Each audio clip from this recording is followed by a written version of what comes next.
The federal government is taking new steps this morning to address the growing problem of space junk. The Air Force awarded Lockheed Martin a nearly $1 billion contract. It will build a so-called space fence.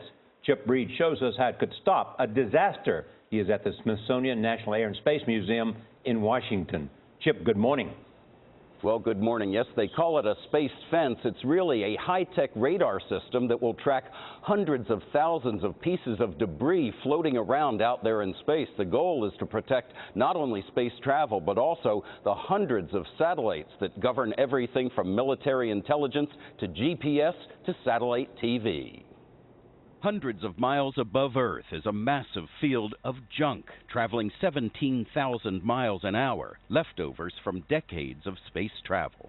Satellites that have been decommissioned, booster rockets, empty fuel containers, fairings, leftover pieces of rocket launch vehicles. Astronomer Derek Pitts says even a small object could seriously damage the International Space Station. Something the size of less than an inch.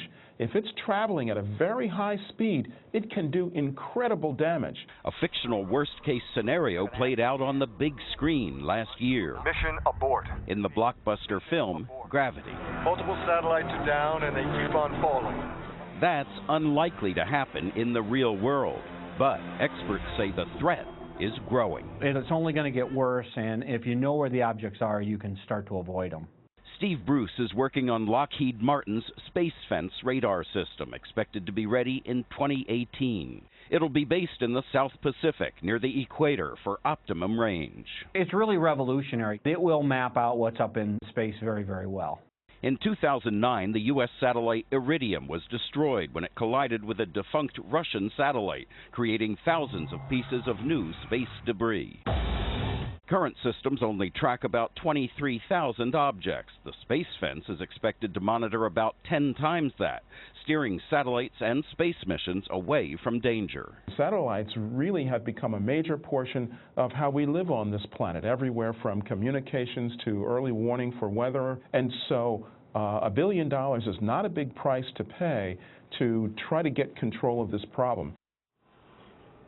You know, there is so much debris up there, and the amount is growing so quickly that it could eventually affect our ability to go to space at all. So scientists are looking not only for ways to avoid collisions with existing junk, they're also trying to figure out how to stop creating more space junk.